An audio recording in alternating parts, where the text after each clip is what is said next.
नमस्कार। एक बड़ी और धर्म से जुड़ी खबर लेकर मैं सुजीत मिश्रा हाजिर हूँ। हिजाब यानी बुरखे पर अब प्रतिबंध लग गया है।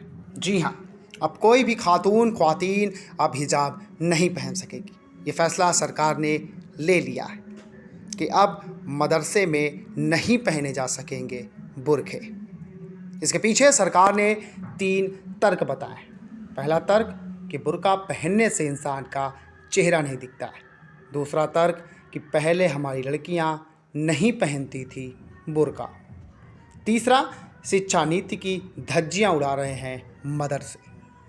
फ्रांस और स्विट्जरलैंड के बाद अब श्रीलंका ने भी कट्टरपन पर अपना काबू पाने के लिए बुर्का पहनने पर प्रतिबंध लगाने का फैसला किया।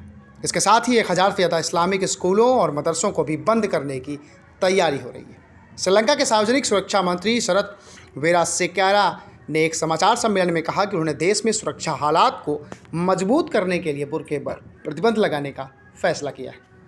बुर्का पहनने से व्यक्ति का चेहरा नहीं दिखता है, जिससे आतंकी घटनाओं को बढ़ावा मिलता है। उन्होंने कहा कि बुर्के पर बैन के प्रस्ताव पर उन्होंने साइन कर दिए हैं और अब इसे मंजूरी के लिए कैबिनेट को भेजा जाएगा। शरत वीरासेक्यारा ने कहा कि हमारे देश में पहले मुस्लिम लड़कियां बुर्का नहीं पहनती थी। बाद में तबलीगी जमात वालों का देश में प्रभाव बढ़ा और लड़कियों में इसे पहनने का चलन शुरू हो गया। यह समाज में मजहबी कट्टरपन को बढ़ाने का एक संकेत है। हम इसे सहन नहीं करेंगे और निश्चित रूप से इस पर प्रतिबंध लगाएंगे। शरत वीरासेक्यारा ने कहा कि सरकार की योजना 1000 से अधिक मदरसा और इस्लामिक स्कूलों पर प्रतिबंध लगाने की भी है।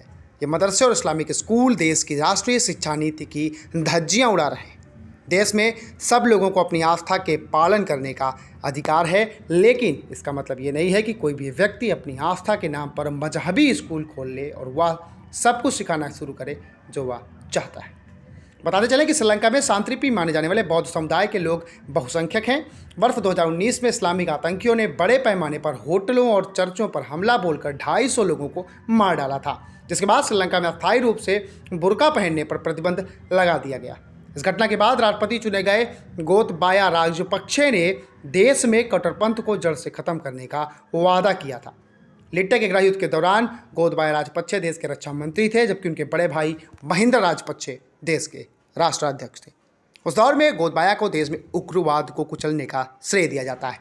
हालांकि तमिल राजनेता उन पर युद्ध के दौरान मानवाधिकारों के हनन का भी आरोप लगाते रहे हैं, जिससे सरकार साफ इंकार करती है।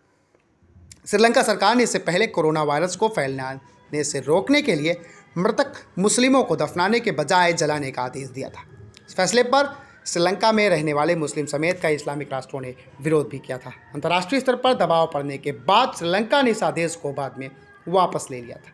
गौरतलब है कि आए दिन भारत में भी बुरखे और मदरसों को लेकर राजनीति होती रहती है और इन्हें बंद और समाप्त करने की मांग उठती रहती है।